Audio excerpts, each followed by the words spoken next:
Hello, this is Daryl here, sending love as always. Thank you for tuning in. I just want to say if you like this interview, you can check our website for companion workbooks, action guides, tools, checklists, templates, and show notes with links for everything mentioned on the call.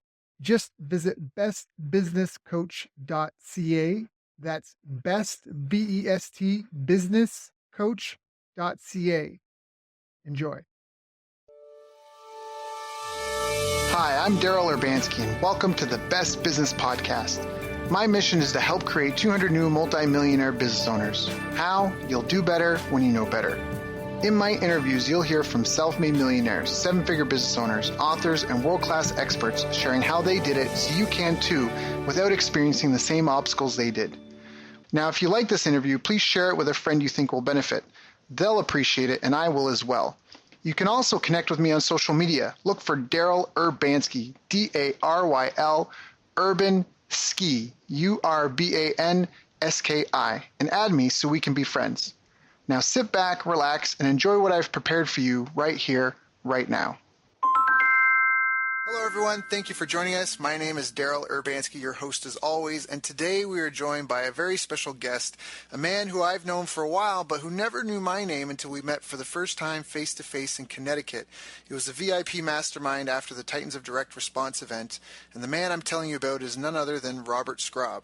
He's the president of the Information Marketing Association. He's also the author of one of my personal favorite books, The Official Get-Rich Guide to Information Marketing, Build a $1 Million Business Within 12 Months, which he wrote with Dan Kennedy, as well as Start Your Own Information Marketing Business, Your Step-by-Step Guide to Success, which was published by Entrepreneur Press. Robert Skrob, CPA, CAE, is recognized as one of the best member retention specialists in the world. His experience is unique in that it bridges the world of nonprofit associations as well as for-profit membership and subscription companies. For the first 10 years of his career, he consulted with more than 47 associations, creating marketing campaigns for memberships, conferences, sponsorships, and events for dozens of different industries. For the next 10 years, he worked with for-profit information marketers in hundreds of niches to sell home study courses, seminars, online training, ebooks, coaching programs, you name it, he sold it. He's a proud marketer, copywriter, husband, and dad. Robert and his wife Corey have two children. Their daughter Samantha attends Florida State University, and their son Robert William is a junior in high school. In his spare time, Robert runs and smokes Partagas, number 10 cigars, although rarely at the same time. I've asked him to join us today so I can pick his brain with all of you listening in so we can share and learn from his wisdom and wealth of experience. Rob, thank you so much for joining us today. How are you doing, my friend? I'm doing fabulous. It's an honor to be on your program, and thank you very much for inviting me. I think we're going to have a blast. Yeah, no, I mean, we mentioned at the beginning of the call even, before we hit record, just talking about how your book, the one I mentioned, one of my favorites, the Get Rich Guide, it was a really important book for me because it really helped pull, there's like two or three pivotal moments, at least in my education, I felt like I came across just a wealth of knowledge, and it helped me pull the strings together, and that book was really one of them. So it's just, for me, it's kind of full circle to be here creating some content with you, which is just awesome. So now, how did you get started, though? Where did you start off? You didn't start doing this, so how did you even get into the information marketing game? I got started in the association industry and got a job working for a company that managed associations. So that's going to be even vaguer, what an association is, or a company that might manage associations. But what associations are, just groups of people with a like interest. They can be the Construction Contractors Association or the Medical Association, which is doctors belong to that. That publishes JAMA, the Journal of American Medical Association, and when they publish an article, it's often on Today Show or Good Morning America. So it's these industry-leading organizations that have memberships, that have products, that have conferences, that had all this stuff. And then I kind of come across Dan Kennedy in 96 through 99, started becoming aware of him, and figured out that there was these for-profit companies that have memberships and they have conferences, and they have products. And I'm going, I know all about creating all those things. And so I started studying what these for-profit companies did and applying that in my association work, and found that it was a whole, all of a sudden it was kind of like adding fuel to the fire, and it helped me grow astronomically faster and in my marketing. Then I started working with Dan Kennedy and Bill Glazer, and we created the Information Marketing Association.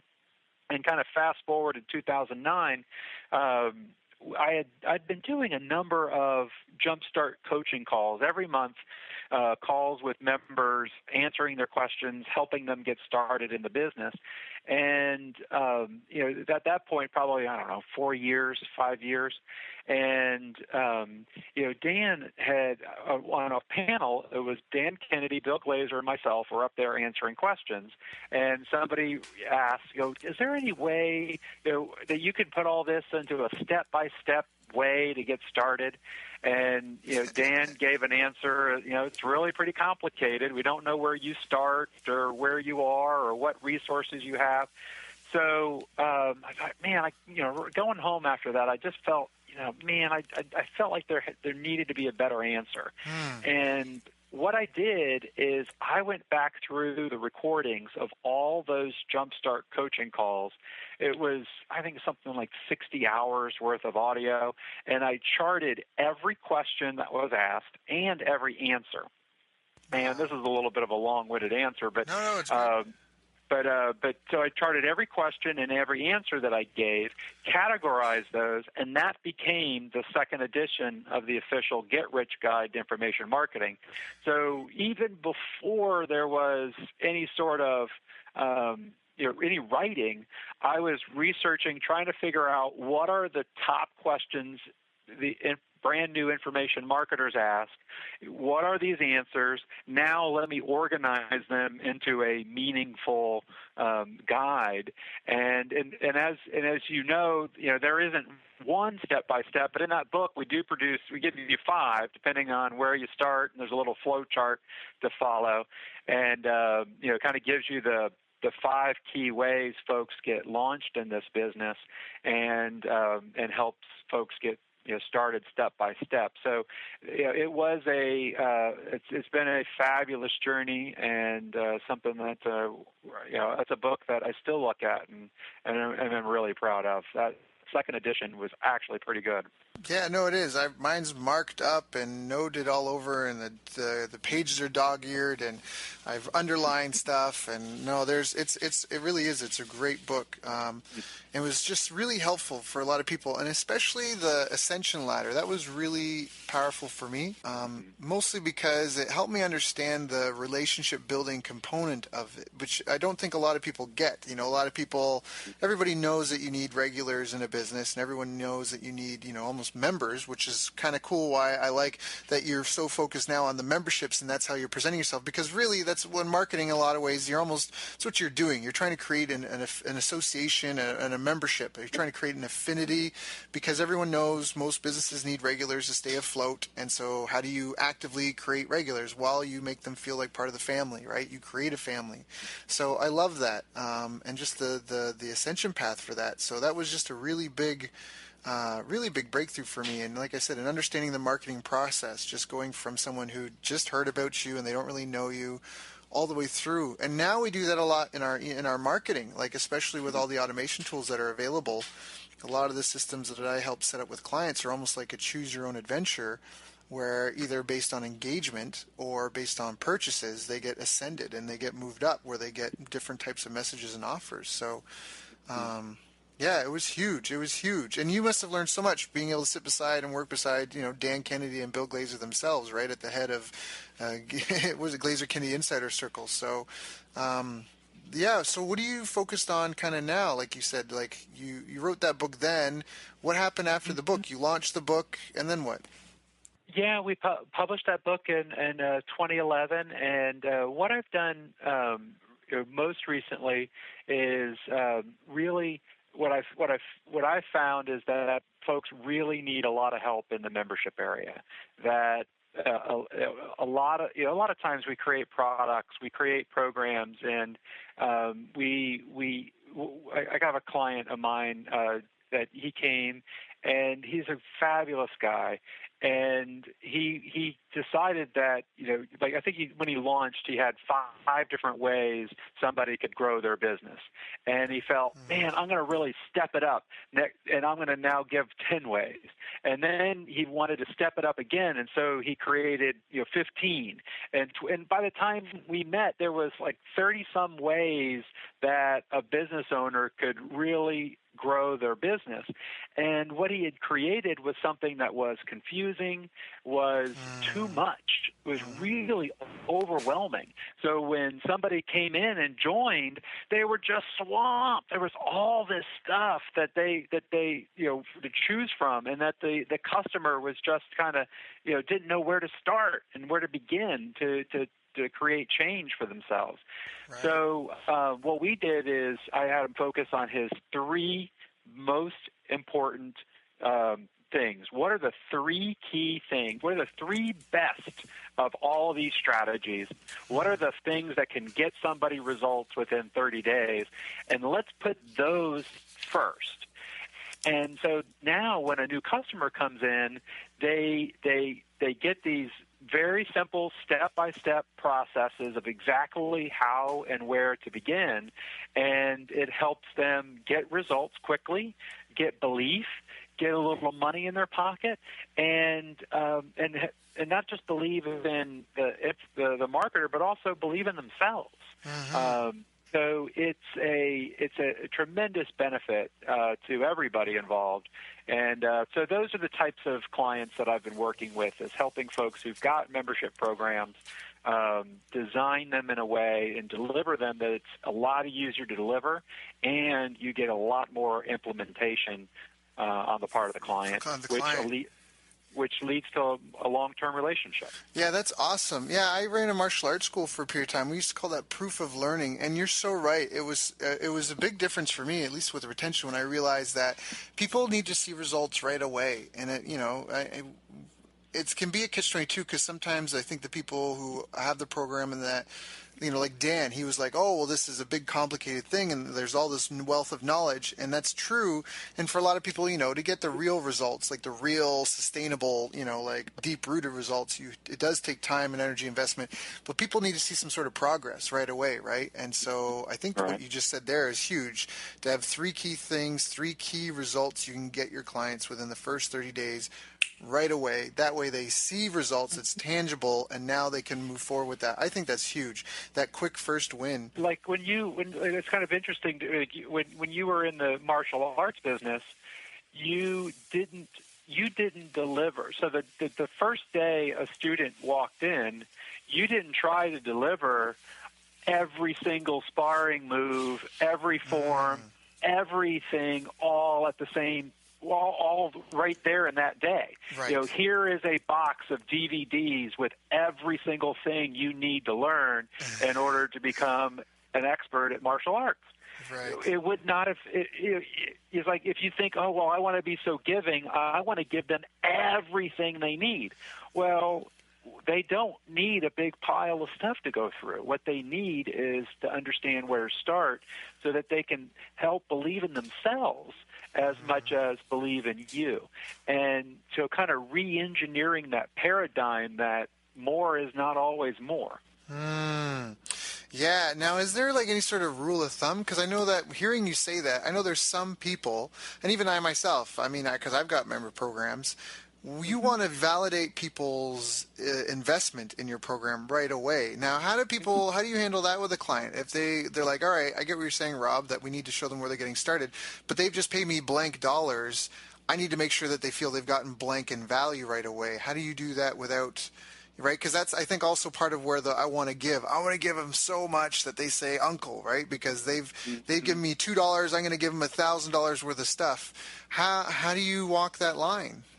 Okay, so I'll tell us. Can I do it through a story? Of course you can. I love stories. So Imagine, if you will, it's 3:27 in the afternoon. You walk into a restaurant and you are starving hungry. You haven't eaten lunch, and because you've been so busy, so harried, so much to do, and also you had chosen to skip breakfast, so you're just so starving you can barely even see. You finally find a server who was, busy with some table work, and now the server comes over, gets you a menu, sits you down, and you're greeted immediately by your server. And the server says, Daryl, or probably doesn't know your name, but says, sir, I see that you're hungry, and it looks like we need to get you some food pretty quickly. These are the three things that come out of the kitchen the fastest. Number one, number two, number three. Would you like one of those to eat, or would you prefer to take a look at the whole menu? How do you feel? Right. Well, you feel well taken care of. Definitely. You feel like you can trust this person right. to actually deliver on satisfying that hunger. And so that's the same way you need to treat your new member. They're arriving. What is it that they are starving for? What is their problem that they're trying to get relief from? And as soon as they walk in the door, let's help them solve that problem and take some of the pressure off. I love that. Like for instance, a lot of folks that when they sell, a lot of the membership program, like the products I see, the marketer will create as their first module, we need to help you create a USP. Right. Well, yes, a USP can be a transformative piece of the business, but that's not fast. Right. That's not going to satisfy their hunger, and they can be working on that for a long time before they see any real tangible results. Right. Probably so long that they'd be distracted by somebody else before they ever got it done. Right. Or bored. And that's why I hear so many times, I've got this webinar series, and I only got 50% of the people who came to Module 1 to come to Module 2. Well, what do you think that maybe means? Maybe means they bought it and they weren't happy with it, and so they voted with their attention. And maybe they didn't ask for refunds because they wanted to be polite, or they liked you, or didn't want to hassle, or maybe they thought they'd come back. But the fact that you didn't, if a show on television, they run a pilot and they lose if it loses half its audience between episode 1 and episode 2, they are going to cancel that before episode 3. Shows need to build audience, not lose them. And we need to understand that if we see that kind of drop off, we're not delivering what they're really looking for. And so, Daryl, you got to figure out what they really, really want. What is their pain, the frustration? What can we help them with? And then, as soon as they become your customer, you can show up in writing, show up in video, show up with, as part of the welcome kit. Hey, we recognize that this is a challenge and an opportunity in your business. Do this, and you will solve this problem. I love this. I love that. So now this is perfect because I remember your book. So that's a good way to find that out, because people are like, great, but how do I know that? I imagine you'd want to do a diagnostic survey. Is that correct? Yeah, I mean, that is certainly an important tool. Anytime you have a group of people to survey is very helpful. Me starting out, I wasn't, I didn't really have access to lists or groups of people to survey. So I would go to the events and meetings. And so if I was marketing to, say, movers and warehousemen, well, then I would go to the movers and warehousemen meeting and talk to them.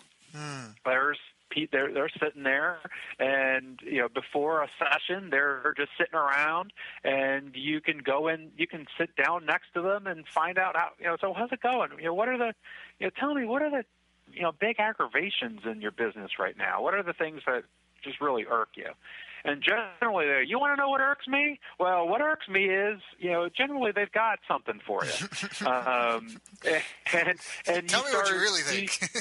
You start going around the room, over the course of a day or so. You hang out at the bar, you are hanging out in the halls, meeting people, and all you're doing is you're asking them about themselves, and say, what is it that's going on in your business? What is it that, and folks are generally not asking those sorts of questions. Most people are trying to talk over everyone else about what they do. Right. And if you are a person who's walking around asking, then you're going to be very popular and well received. So just by asking little questions, you start to hear the way they say things. You start to hear the way they think, and it gives you great insight into their concerns and frustrations, so that when you create that product, you can sell to that. Now, the other way, quite honestly, the easy way is whatever you promised in your sales letter, because you got them to buy, right? So you had all these promises of what you would deliver. There was some sort of pain that they had that you were promising to solve. Well, let's put your very best solution right up front. How long would you want to go to the doctor if the doctor said, I understand you're sick. Here are 31 different medicines that you could take in order to cure that. Right, but which one should I take, Doc? Like, which one would you take if you were me? Right, just give me. What is it, Grace? Give me the baby. I don't want the labor pains. Just give me the baby. That's all I want. And deliver that exactly. That's exactly what you want to deliver. Yeah. No, I love it, because I had that fear. I remember at a time where I had that fear. I had my mentor at the time, and I forget what it was, but I remember I was like, but I don't want to give it away right away. And he was like, Daryl, when a band has the opportunity to put a song on the radio, they don't take their second best song from the album and put it out on the radio so that way everyone can discover their best song later on. He's like, they take their very best song and that's what they play nationwide to get people interested in the rest of their content. So I love how you brought that up. Like, let's take the sales letter, take that, and let's put your best foot forward. Because I think that's something that might be afraid of people, to be like, but what happens if I don't have anything else? Or what happens if the rest isn't good enough? I know those are like real fears and self-doubt that people have, but I think really you just need to prove people on the validity of your system or whatever it is that you have to offer, right? There's so much that's out there that's disappointing. So if you make a promise that you're going to help solve a problem, and you actually deliver something that actually delivers what you promised, you are now thrusting yourself into a whole different echelon of in the way that those people, your customers, perceive you. Right. And if you deliver, like the doctor with 31 different prescriptions, and it's like, oh man, this is just more confusion and overwhelm. Help me. I reached out to you for a solution, not for 31 solutions. Right, and now you've got that overwhelm. And I think that even comes from, because this is going again from when I had my martial arts school, but I learned a lot from that, because in the beginning I think it was about me worrying about what am I going to teach, but at the end of the day I was like, no, what are they going to learn? And it was more that, and it almost sounds like that. Like when you mentioned that, that's what I thought of. Like, yeah, it's not about the doctor showing off how smart he is and how he has 31 answers. He needs to help you with the one answer you need, because you can really only, implement one thing at a time.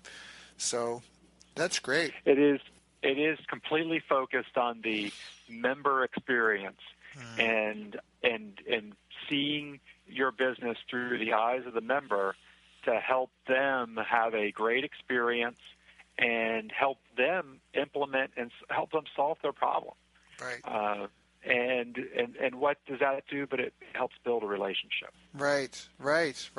Helps build the relationship.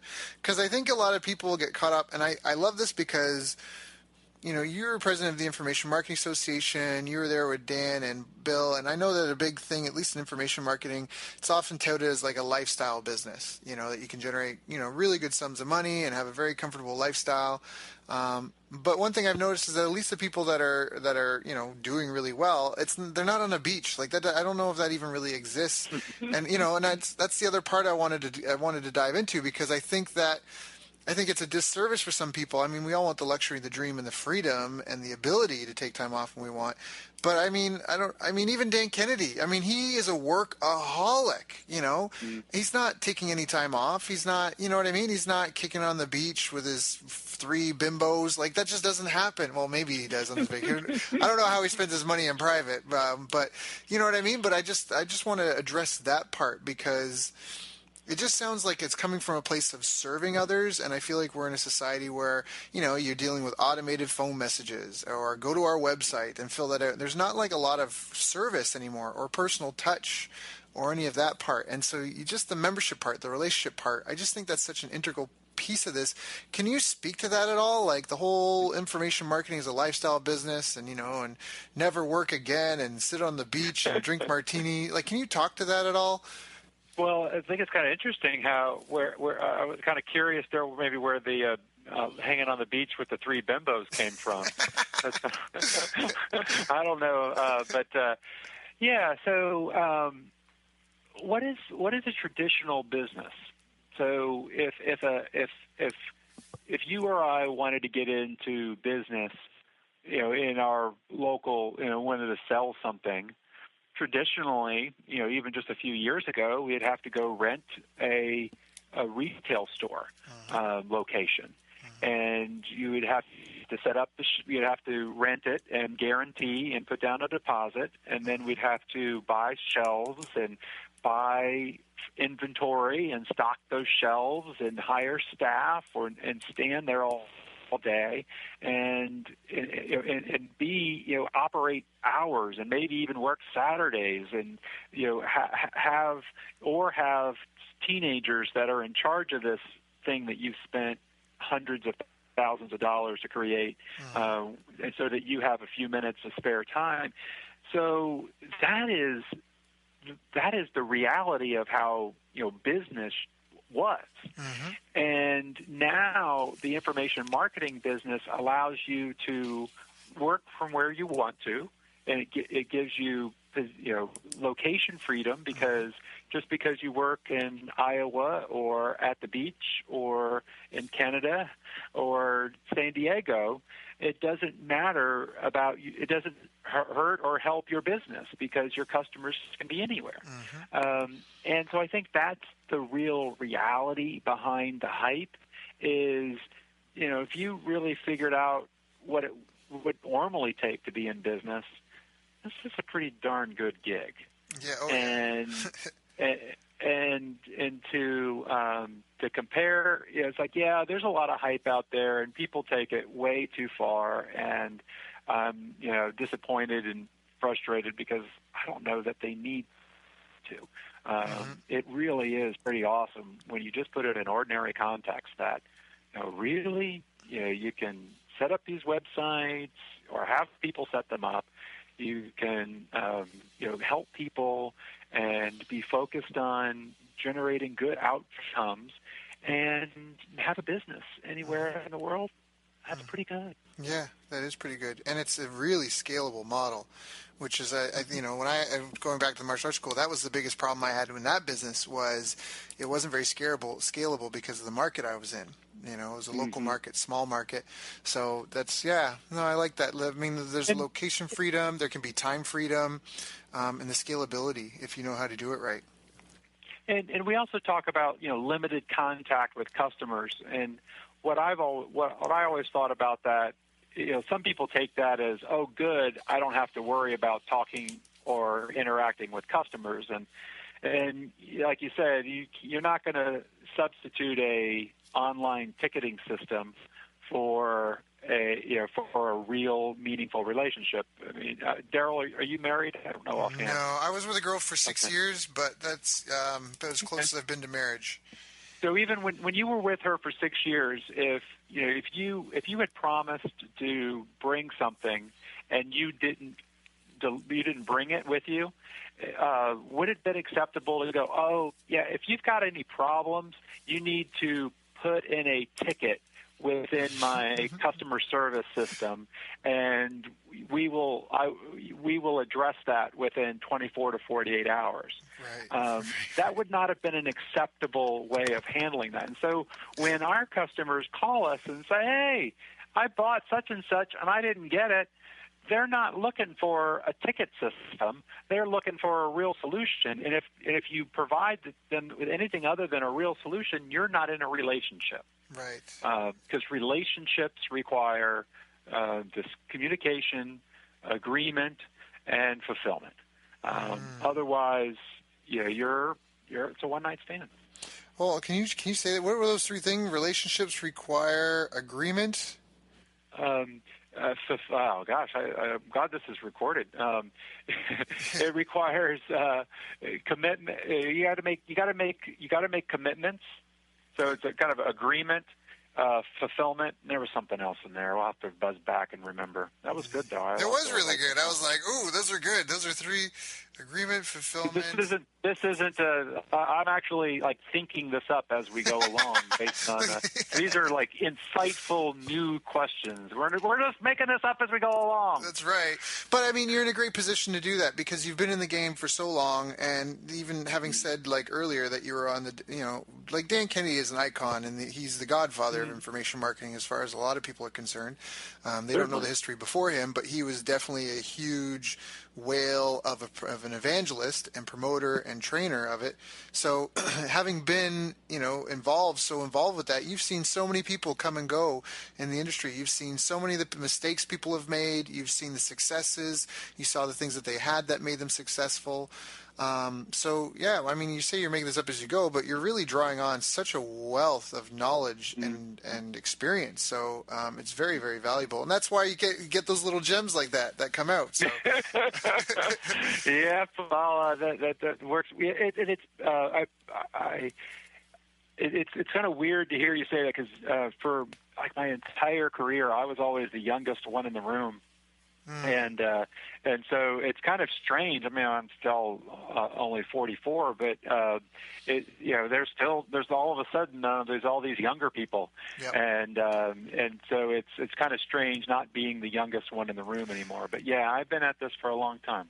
And I can feel you with that. I'm 32, and I feel the same way. And there's a lot of people coming into this, and I'm pretty new. I'm actually only like 5 years deep into this game, I guess, myself, from like first stumbling onto it. But there's so many people that come in, they don't know the history of anything. They don't understand the principles. A lot of them just copy the tool, like copy what other people are doing, right? So, but one thing before I go take us on a tangent, I did want to ask about that, because having been in this and seeing people rise and fall, are there like major mistakes you see people making? Like, are there just things that people are doing that just like in any information business that you notice that they're just like simple novice mistakes that people do? Or like one of the things that we talked about too, we talked about overwhelming people when they first come on board, not having an onboarding process from the client's perspective. The next thing that you mentioned, which was a great analogy, was having just neglecting the relationship. Like someone has a real problem, they feel violated, because if you spend money and you get nothing in return, you don't get what you expect, you feel violated, you feel cheated. And then and they're supposed to go submit to a ticketing system. That's a really frustrating experience. So you can definitely improve relationships by having even a call center. Even if they say, sorry, this is a call center, at least there's a human to hear that person, right? Are there any other big major mistakes you feel you see people make or have seen people make? I think that it is critical to get started where you are. I had a client here, and just last week, and we started him with he has a little bitty list. And it's like, he had kind of not done anything with it. It's like, let's just send an email once a week. And then next month, we'll send an email twice a week. And then the next month, we'll send an email 3 times a week. And let's just begin. In every email, you could say, if you like this and you think someone else will appreciate it, please forward this on. If you would prefer to be off the list, then click here and you won't receive any more of these emails. So that he can start building an audience. So there's such a focus, as it should be, on getting started. What happens, though, is folks get stuck in that kind of mindset of, let me just get this out, that they don't go back and really continually improve. They kind of get to a point where things seem to be going okay, and then they stop trying to get better. And what that does is there becomes these endemic little like pinpricks or holes in their business where money goes out. And, like a pilot, they've got to go through hundreds of hours of training and flight simulation and, flight time and hours in the sky before they're ever a pilot the first time. And then they got to go back and get continually recertified and updating their training. And there's this tremendous focus on improvement and being ready for that situation when it happens, that they can make an instinctive response, and that is, and the response is 100% what it should be. Whereas in our industry, it's kind of like, let's throw that up there, let's throw that, and we never go back and become as good as we could be and continue that improvement transition and trend, so that we can go back and deliver better product. We can help more people and kind of plug these holes in our bucket so that our businesses can grow a whole lot faster than they currently are. Well said. I agree. I agree that sometimes, the good can be the enemy of the great, but paralysis by analysis in the beginning, I say that sometimes with my clients, at least with some of the campaigns. I say, nothing is going to suck as much as when you first get started. So the good news is if we just get going, Gary Halbert, I got that from one of Gary Halbert's letters. You don't have to get it right. You just got to get it going. Correct. And I think you're right. If anyone's listening to this and they're new and they're thinking about getting started, just do it. It's going to be a train wreck, so just get through it. Like a Band-Aid. Just get through it already. Just get up and going. And it's a muscle that you need to develop. And it's, your first day at the gym. It's, you're going to sweat. You're going to feel good afterwards. You're going to struggle during. But it's just a muscle you need to flex and just get really good at and just keep moving forward. But I really do appreciate the going back part, because at least for myself, I definitely see that there's the flashes in the pan, and then there's the people that are still here, 10, 20, 30 years later, and, they've actually built something for themselves. And even, for some of us that are into the autoresponders and that, I mean, something like for generations. I was joking with a buddy of mine, he's like, if he died today, his family wouldn't know how to turn things off. Like his accounts are all paid, his websites are all paid for the next 5 years. His autoresponders are paid in advance. So he's like, I could die and no one would know. Like his family wouldn't have a clue how to shut anything off, but money would keep showing up in the bank account, right? So that's awesome. That's huge, to build that sort of structure. So. And I think that it is critical to get it out and not allow the great to be the enemy of good, but at the same time, when we have the good implemented, then it is often there's a lot of inertia to go back and go, okay, yeah, we did that, and it took a lot of work, but let's look at now that we've had it implemented for 6 months, a year, or 2 years, and let's go back and see if it really is serving us as good as it could. And let's make sure that the way we're welcoming our new customer, our new member, is really as good as it could be. Now that we've heard from our customers their concerns, questions. We used to go back all the time, and based on if we took responsibility. If we kept getting the same question over and over again, then we'd go into not just the welcome kit, but also the sales letter, and make sure we explain that point up front, so that when they came in, they had an understanding, and they weren't frustrated. If you're systematically ticking off your customers, even a percentage of them, then you're not serving you're not serving them, you're not serving yourself. Right, and it's again, business is so Shakespearean because those small group of people may turn on you at some point, or just the trail of bad reviews they leave, even though they might be a small segment of your group, especially in today's day and age, right? It could just, it could just be a thorn in your business's side and limit your growth potential. So that's awesome. So how about habits? Have you noticed that there's been disciplined habits that people have had, or for yourself, that have helped lead you to be successful? We talked about onboarding people properly. We talked about building a long-term relationship. We talked about fulfilling on the promises that we've made people. We've talked about just getting going if you haven't started, and if you are going, to go back and really just try to, go back and fix the things that you should and could do better. But what about habits as the business owner themselves? Is there something you see in clients that they've got certain characteristics or routines that you think serve them really well? That's an interesting question. It's pretty diverse, but I would have to think that overall they're pretty manic about making sales and making money, and that is what they are really focused on, having a score board of and where they want to hit, and pushing those numbers so that they can get there. I like the scoreboard part. Having a scoreboard, I know, and it's funny because when you mentioned that, I had like 5 clients pop in my head. I'm like, that is definitely them. It's like, having some sort of, so you can call it a dashboard or what have you, but, some sort of number that you're looking to push, and that is a competitive drive to go, I want to make that happen. Let's jump on that. Got it. Yeah, that's a really good one. So who was your role model, I guess, when you first got started? You said Dan Kennedy. Was he your big role model your entire career?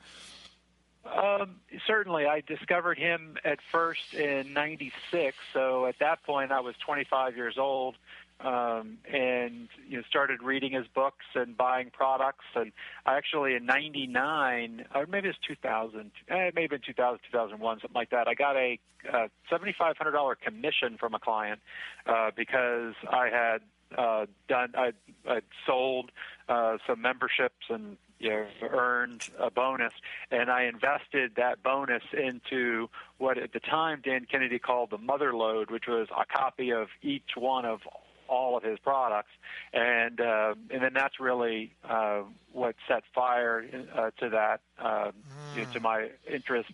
And 2004, I joined his coaching program. Maybe it was 03 or 04, something like that. And then we kind of went from there. I had the opportunity to meet Bill Glazer, and Bill is, as much as I like Dan, I've really always thought very highly of Bill Glazer and what he brings, and how his insight. He's made me more money than anybody else, and in his approach to business. And then also I pay attention. I like Seth Godin. I like, I study a lot of radio show entertainers, a lot of, personalities, people who are building followings of all types. Study a lot of churches. I like Rick Warren's work. I think anybody in membership could really benefit from studying what churches do. Mm-hmm. Yeah. Definitely. Because they have talk about evangelists. Yeah, no question. So I like Vern Harnish. That book, his new book is Scaling Up. Very, very simple, practical things that you can learn about how to systemize your business and work with a team. All right there. It's an excellent primer. It's pretty deep to dig through because it's dense, because there's so many really great strategies.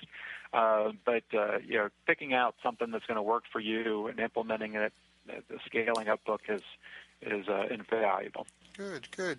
Now, I had a question. When you said you learned so much from Bill Glazer. He's definitely influenced me. What was some of the best advice he ever gave you? I think it was really him that I really understood that he's, so some people, they create a transaction to make a sale, and other people have a transaction that sets up multiple sales at one time and make that transaction create a stream of sales. And it was really sitting in that room listening to that I really kind of figured out. I mean, I'd been doing membership even at that point for probably 15 years, but to really, it's where I really started understanding the power of what I was dealing with, and how, even though I was in a nonprofit world, the language of membership, the language of forming this relationship and group and helping folks feel like they're part of something bigger, and how valuable that was, and really leaning into that. But that was one thing. And Bill was just so very practical and specific about the advice that he gave, that I thought it was. I just thought it was very brilliant. And also, of course, he's no slouch in the membership department. I mean, who would have thought that it was possible to create a membership for a menswear store, right, where people have to be members in order to come in and shop for clothes, in an environment with all kinds of competition with these big box retail stores right down the corner selling 17 suits for the price of one, or whatever the deal is this week. And here is Bill saying that, oh no, we're members only here. Yeah, I guess I never really realized that, but I guess you're right. Bill really is a membership. I mean, like you, he's very much the membership guy. I knew about his clothing store, and I knew that he had loyalty programs in that. But you're right, bringing that out, because Glazer Kennedy, Insider Circle, his store, that's all very membership based. And I fully agree with you. That's one thing that I think really empowered me with my marketing, is realizing the lifetime customer value and what you can actually afford to get a customer, and then being able to spend that. Because oftentimes your competitors will be terrified to spend any money to get a customer. So if you have any kind of confidence in that, and you've got a stream of sales every time you make one sale, that can be really empowering for helping you fight off competitors or changes in your industry. So no question. Yeah. Rob, you've dropped so many good gems on us. This is good. This is a great call. Yeah, no, I've really loved this. This has been awesome. Did you ever feel anything was ever holding you back in your career? Was there any time that you felt in your own development and progress, you had the tools, you had the knowledge, but something was holding you back that you figured out and overcame? Is that something? I think one of the downsides of selling membership, especially on continuity, is that you've got to finance it, and especially if you're doing a free trial offer, you might, maybe it costs you $150 of advertising and marketing in order to get a new customer, and then and then you're selling a free trial, which now you have fulfillment costs for the months that they're a member, and they don't pay until 60 days later. It can take 4 or 5 months to get your $150 back that you invested on getting that member. And so when I flipped to monthly continuity, because that was what was selling, it became the reality. There's this hidden reality of that you've got to really come up with some cash in order to finance the growth. And what I have since done instead is especially for new information marketers or other new programs, I'll almost always sell a product on the front end that can finance the marketing costs. That even though you're going to get a fewer new customers because there's this front-end purchase versus having a free trial, generally the customers are better. You got higher retention, and most importantly, your customers help fund your marketing. And Right. I think that was the kind of the big lever. So, do you mean by having a product that comes with a 30-day, like, I sell this program and it comes with a free 30-day trial to my membership? Is that what you mean? Like attaching it to, if you've got a continuity program, attaching it to a product sale? Yes, having some sort of front end product, and then having the membership as a bonus that they can opt into. Got it. But before we go, can you talk about kind of like how do people get in touch with you?